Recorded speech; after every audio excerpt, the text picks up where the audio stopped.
Hello అండి, నమస్తే. Welcome to SML kitchen. నేను మీ లలిత. ఈరోజు వీడియోలో సింపుల్ రొయ్యల కూరను ఎలా ప్రిపేర్ చేసుకోవాలో చూపిస్తున్నాను.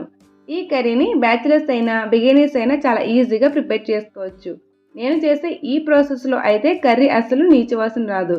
టేస్ట్ అయితే చాలా అంటే చాలా బాగుంటుంది.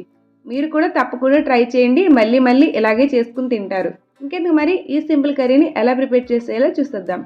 ముందుగా కర్రీ కోసం 200 గ్రామ్స్ రొయ్యలు తీసుకోండి. వీటిని శుభ్రంగా క్లీన్ చేసుకుని 2-3 సార్లు వాష్ చేసుకుని ఉప్పు నీళ్ళలో వేసుకుని 10 నిమిషాల పాటు వీటిని అలానే వదిలేయండి.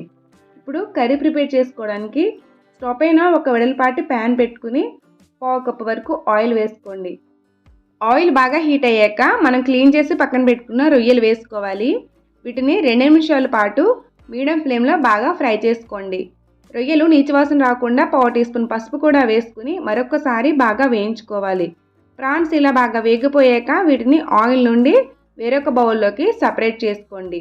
ఇప్పుడు ఇదే ఆయిల్లో మరికొంచెం ఆయిల్ కూడా వేసుకుని దీనిలో ఒక బిర్యానీ ఆకు, ఒక అనాస పువ్వు, 2 లవంగాలు కూడా వేసి వీటిని లైట్గా వేయించుకుని 2 మీడియం సైజు ఉల్లిగడ్డలను ఇలా సన్నగా తరిగి వేసుకోవాలి.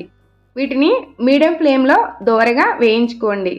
ఉల్లి ముక్కలు ఇలా బాగా వేగి గోల్డెన్ కలర్ వచ్చాక దీనిలో 1/2 టీ స్పూన్ అల్లం వెల్లుల్లి పేస్ట్ని కూడా వేసుకుని దీనిని కూడా పచ్చివాసన పోయే వరకు బాగా ఫ్రై చేసుకోవాలి. ఇందులోనే మనం ఫ్రై చేసి పక్కన పెట్టుకున్న రొయ్యలు కూడా వేసుకుని రుచికి తగినంత ఉప్పు, 1.5 టీ స్పూన్ కారం కూడా వేసుకుని ఈ ఉప్పు కారాన్ని రొయ్యలకు బాగా పట్టించుకోవాలి. ఇలా బాగా మిక్స్ చేసుకున్నాక దీనిలో 1.5 గ్లాస్ వాటర్ని వేసుకోండి. ఈ ఉప్పు కారాన్ని బాగా మిక్స్ చేసుకుని దీనిలోనే 1/2 టీ స్పూన్ గరం మసాలా కూడా వేసుకోవాలి.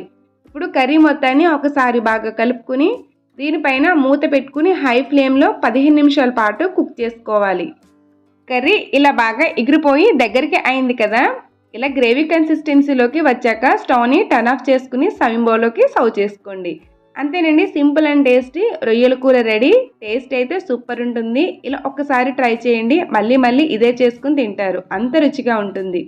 నా వీడియో నచ్చితే లైక్ చేసి, షేర్ చేసి, సబ్స్క్రైబ్ చేసుకోండి. అక్కడే ఉన్న బెల్ ఐకాన్ని క్లిక్ చేసుకుంటే నా వీడియోస్ మీకు నోటిఫికేషన్స్గా వస్తాయి. ఇలాంటి రెసిపీస్ కోసం మన ఛానల్కి సపోర్ట్ చేయండి. మరొక రెసిపీతో మళ్ళీ కలుద్దాం. Thanks for watching.